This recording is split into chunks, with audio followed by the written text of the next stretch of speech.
Welcome back, ladies and gentlemen, and thank you very much for your greatest support. Now, fellow Kenyans, there is something that I've been asking myself, and that is why I feel like we really need to talk about it, because inatuhusisha sisi sote kama wa Kenya. I normally say that we are all Kenyans, and anything that is happening in this country, we must be part of it, either directly or indirectly. And recently, I've been trying to compare these two things. William Ruto's big promises and the harsh reality. Like when the president was wanted to become when William Ruto wanted to become the president, what are the things that he promised us? He gave us a lot of big things, like I will do this, tutafanya, tutatenga, tutumeka. All those promises, you know, that I told us that is going to give a big promises. And people believed, people trusted him. People gave him people gave him votes knowing that he's the best person. He was the fit for the job. But then now we are coming back right now we are on the harsh reality. So I want us to compare the big promises versus the harsh reality of the president of the Republic of Kenya, that is Dr. William Arap Samoei Ruto. But before that, ladies and gentlemen, let me just quickly remind you that if at all we are meeting for the first time, don't forget to click the subscribe button. You can as well like, you can share, you can drop me a comment in the comment section, tell me what you think and where you are watching this video from. If you're within the country, tell me which part of the country or the county number at the comment section. And if you're outside the country, you can as well tell me which country you're watching this video from, or drop me the flag at the comment section so that I'll figure it out by myself. Back to the discussion. And before that, there is something that I've watched something. There is these police trucks in a certain building. I don't know, siwezi nikasema ni wapi. And this thing imefanya nikajiuliza kwamba should we say that it is safe in this country, to be safe in this country, you keep quiet or talk? Because if you speak, you're a bad person. If you keep quiet, things keep on happening that you didn't expect to happen. Like now, Murkomen said that police trucks and those police vehicles should not be used for anything other than arresting culprits. Hazifai kutumika kubeba maiti hata wale ambao wameumia, because it's not an ambulance. So it should not be used as an ambulance, but it can be used as to transport the materials zikienda kwa site. Very interesting. Let us get back to our discussion because this is what I want us to talk about.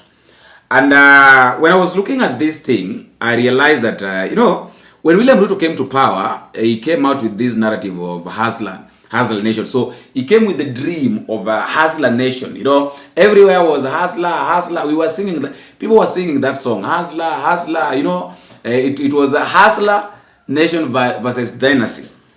So I really don't know where that hiyo kitu ilienda ika disappear, because tulikuwa tunaambiwa hustlers na dynasty. So the hustler and the dynasty ilienda ikapotea kabisa. I don't know what neutralized it up to a point that now hatuwezi ukajua who are the hustlers and who are the dynasties.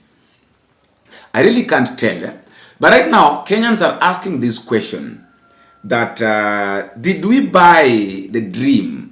Did we really buy the dream, or it is an anatomy credit? Because the dream was that things are going to change.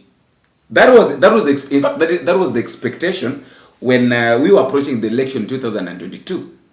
The expectation of people was that Kenya have a very big dream. Like tukifika 2030, all the things that Mwai Kibaki saw, I was planning ahead. Akasema kwamba Kenya's vision in 2030 will achieve them. Wakati ambapo William Ruto atakuwa ameingia kwenye serikali, atafanya 1 2 3 ili tukifika 2030 everything will be okay. But the question is, did we buy that dream, or it was just a nightmare? We start with number 1. I don't know, you'll tell me whether this one is a reality or just the premises. Number 1, William Ruto talked about jobs and the hustler funds. How many people up to this point are still asking themselves, what was the purpose of the hustler fund and who owns the hustler fund? Hii pesa yote ulikuwa unapewa hustler fund, where is it coming from? Inatoka wapi? Hii pesa inatoka wapi? Na wakati ambapo umeilipia, because you don't have to pay for it, you have to pay it back. So when you pay it back, in whose hands do this money go to? The promise was that 4 million jobs and 100 million youths, 100 billion youths, Kitty will get jobs. That was it. That we'll have 4 million jobs and over 100 billion shillings money that was supposed to be given for youths in the kitty. Now the reality is that the Hustler Fund gave peanuts, and then debts piled. After the debt piled, then jobs never came. I want us to compare what he promised, what we expected, and what we have. We starting with the jobs and the Hustler Funds. William Ruto promised that we are going to have 4 million jobs, and then 100 billion Kenya shillings was supposed to go to the youth's kitty. Now, what do we have? Right now, we have got the Hustler Fund, which gave peanuts. After the Hustler Fund gave us peanuts, and then the debts piled. After the debts are piled, and now right now we have got the issue of jobs, which never came. Now, talking about the debts piled, I want us to listen to this investigation and this thing was being talked about by the NTV. Listen to this. Now, what we are getting, or what we are seeing, that instead of jobs, Kenya got M-Pesa loans with interest. And then the hustler came, the hustler became hustled. Like, we expected to get jobs. Instead of getting jobs, we Kenyans, we got M-Pesa loans. Like, the hustler, ile pesa M-Pesa, si ukiomba, unaichukua unarudisha na interest. That is a loan. What is a loan? A loan is the money that you borrow, and then you take it back, you refund it with some interest in it. That is a loan. And then now, the hustler, ile mambo na hustler, so sisi kama hustlers, we became hustled. Tulikuwa hustled kabisa. And then number two, we're talking about the affordable housing. The affordable housing, William Ruto promised that that every Kenyan will have a roof over their heads. That was it. That every Kenyan must have a roof over their heads. Because we're talking about the hustler, the affordable houses, that is going to build houses that every Kenyan. I don't know, when he was talking about every Kenyan must have a roof over there, I don't know, you know, uongo ingine wakati mwingine ukitaka kudanganya, you need to ask yourself that this thing that I'm going to say, how is it going to work? Because you can't say that your target is to make sure that every Kenyan has got a roof over his head or her head, and the truth of the matter is that those Kenyans are living in the houses. Our Kenya ambao unataka kusema kwamba they must have the roof of their head, they normally have roof of their head. Now, you promised that, and then now the reality is that houses are under construction, but jobs promised are missing. And Kenyans call it a tax trap. I don't know whether you understand each other. The reality of the affordable houses is that the houses the houses are under construction. But then these houses that are under construction, who is owning them? Who is owning them? And that is now where we come to where we come to find out that this thing called the affordable houses, but it's not affordable. It's affordable for who? Who is affording them? Is affordable for who? Is it affordable for a normal citizen? Is it affordable kwa common mwananchi? The person, yule mtu mwenye hana kazi, is it affordable?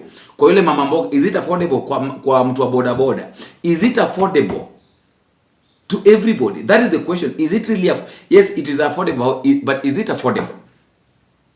The landlords. This thing, is it affordable for the landlords only, or even for the hustlers?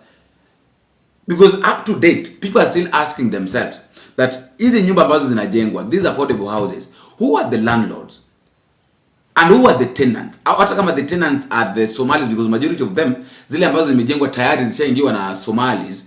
I'm sorry to say that, but majority of them zimeingiwa na Somalis, because remember, these houses huwezi ukaingia bila pesa.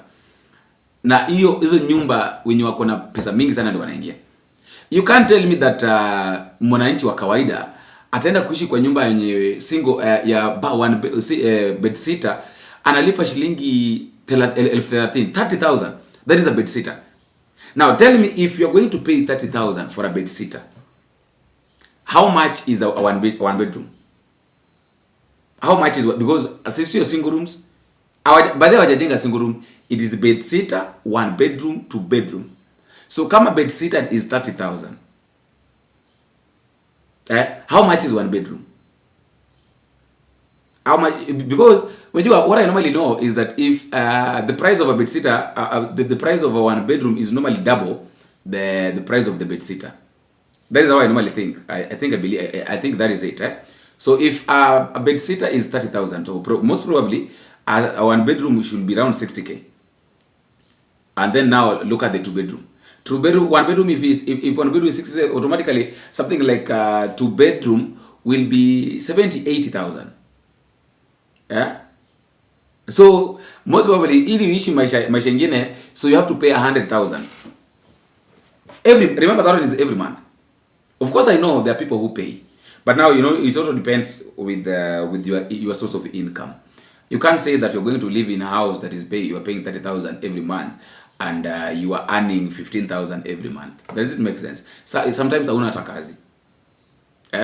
Alafu naenda kuishi kwa nyumba kama kuishi kwa nyumba ya 15,000 and you are earning less than 20,000, it's a taboo. I know some people will say that kuna wengine uweze enda kuishi kwa nyumba 15,000 and you are earning 20,000. How can you do that? I'm not saying it's bad, but I'm just trying to look at that.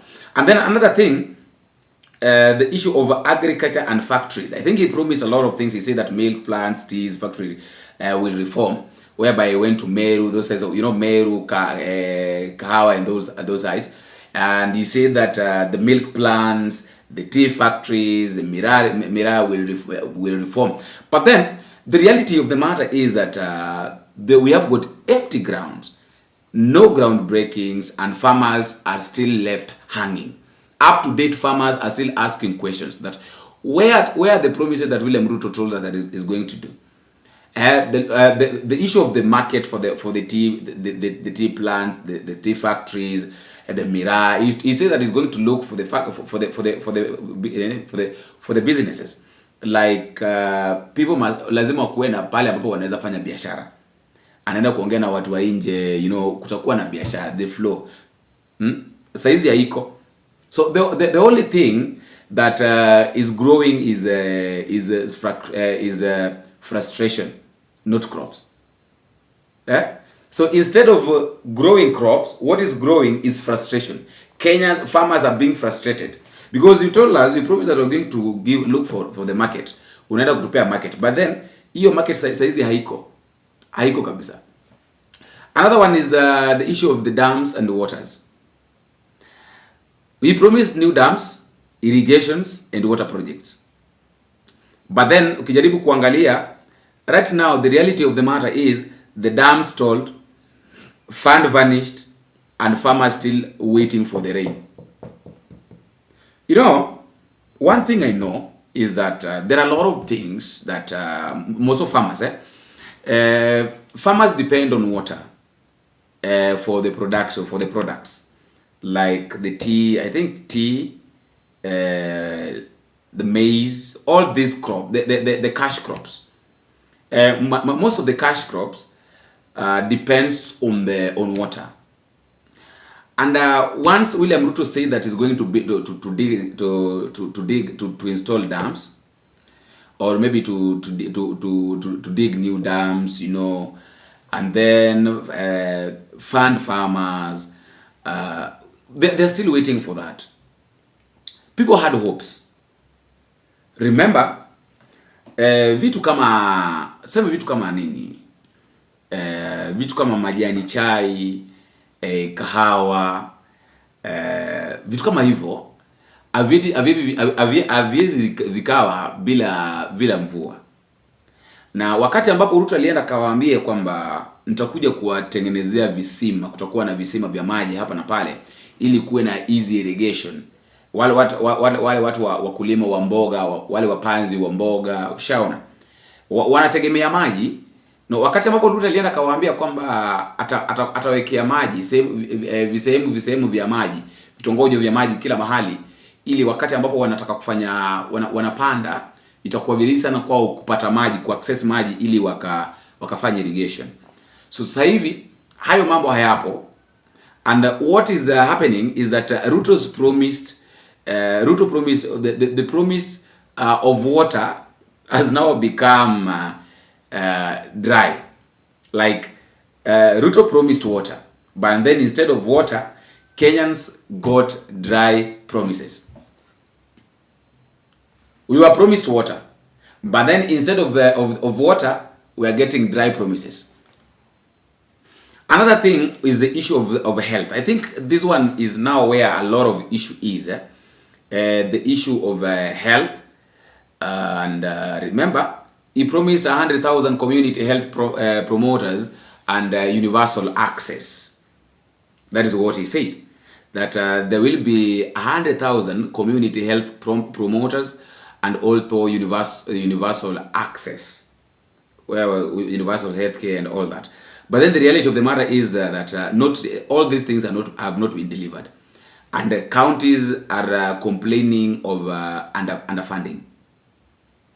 After realizing that counties are complaining about underfunding, now they are saying that counties are corrupt, and now they want to bring the issue of the e-procurement. The issue of the e-procurement. Seriously.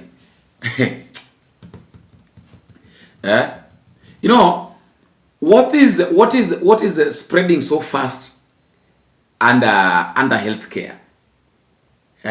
This thing is, the promises that unkept promises of William Ruto is spreading so fast than even disease. Very fast. And then he also talked about this issue of gender and equality, whereby he said that 50% of women in cabinet, 2/3 gender rule. And then still men's club at the top. When you try to look at the top, bado tuna wanaume tu. Remember when he said that he was going to talk to Rigathi Gachagua when Rigathi was his deputy, that he's going to talk to his deputy to make sure that at least in the near future, a deputy president will be a woman. What happened? What changed? People's expectation was that maybe after saying that and then impeaching Rigathi Gachagua, what they would do was that he's going to make sure that amchagua mwanamke awe kama naibu wake. So is it true that the gender balance became gender silent? It became gender silence. Also, the issue of the cost of living. William Ruto promised cheaper unga, cheaper fuel relief for hustlers. But then the reality of the matter is that unga is still expensive, fuel skyrocketing every now and then new tax everywhere. The reality of the matter is that they promised us lower cost of living, but life only got higher. The debt and corruption still rising, end borrowing, fight corruption. That was it. We will end borrowing and we'll still fight corruption. But then they're the ones that are corrupt. Debt is still mounting every now and then, growing, a corruption untouched. And the truth of the matter is that we are borrowing faster than hustler can pay back for Fuliza. That is so, yeah. Like the borrowing is faster than hustler can pay back Fuliza. Paying Fuliza for a hustler is not easy, because you don't have a job. How will you pay for hustler? So I really don't know, by the way. Bado tukiendelea mtazamaji, Rais William Ruto alipokuwa akiwania urais aliwaahidi Wakenya kwamba serikali yake itapunguza mikopo. Lakini kwa sasa chini ya miaka mitatu ya uongozi wake, Kenya imekopa zaidi ya shilingi trilioni 3.5 na kwa jumla deni limepanda hadi shilingi trilioni 12.1. Hii inamaanisha kwamba kila Mkenya sasa anabebeshwa mzigo wa deni la shilingi 208,000. Haman Kamariki na kina cha taarifa hiyo. We have said we will first slow down, put the brakes on borrowing. Rais William Ruto alizungumza haya wakati wa mdahalo wa uongozi alipokuwa akiwania kiti cha urais, wakati huo akiwa naibu rais. Wakati aliposema haya, deni la taifa lilikuwa shilingi trilioni 8.6. Ajabu ni kwamba chini ya miaka mitatu serikali yake imekopa zaidi ya shilingi trilioni 3.5, ikiwa na maana kuwa kila Mkenya amekopa shilingi 60,000 katika miaka mitatu ya uongozi wa Ruto.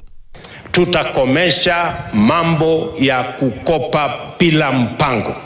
Kwa jumla, Kenya sasa inadaiwa shilingi trilioni 12.1. Hii ina maana kuwa kila Mkenya anadaiwa shilingi 208,000 kufikia sasa. Wakenya walipoandamana, kiongozi wa ODM Raila Odinga alisema atawapeleka wale wataalamu wa uchumi kutoka ODM kusaidia serikali kusonga mbele. A problem with debt sustainability. The numbers are there. The figures are there. Even the IMF has the figures. World Bank has figures. Na kulingana na wataalam, serikali ya Kenya Kwanza imekuwa ikikopa shilingi milioni 2.2 kila dakika, sawa na shilingi bilioni 3 kila siku. Wakati huo huo, mkaguzi wa hesabu za serikali Margaret Nyakango alisema fedha nyingi zinatumika visivyo. Ripoti ya hivi karibuni ilionyesha jinsi serikali ilivyotumia zaidi ya shilingi milioni 17 kwa chai na mandazi kila siku na milioni 2 kwa kuchapisha karatasi kule Ikulu. Na tujiondoe kwa mambo ya mikopo ambayo ni mtego, inaweza kuumiza taifa letu la Kenya. Hivi sasa deni la umma nchini linakaribia 70% ya pato la taifa, yani GDP. Singapore, ambayo Rais William Samoei Ruto alisema Kenya itaifikia chini ya uongozi wake, ina deni ya 160% ya GDP, lakini inaelekeza fedha zake kwenye mifuko ya uwekezaji wa taifa na uchumi wake unaendelea kustawi. Changamoto ya Kenya, wakosoaji wanasema, ni kwamba sehemu kubwa ya mikopo inazama kwenye matumizi ya kawaida, ufisadi na ulaji. Guy. Now I want us to look at the bigger picture of this. The bigger picture of this is that Ruto's promises were sweet, and the delivery has been bitter. That is it. The promises were sweet. When he was asking for votes, it was very sweet. People really enjoyed, people really expected. Kenyans had got higher expectations towards William Ruto's presidency. But right now, things have really changed, and the delivery has been so much bitter.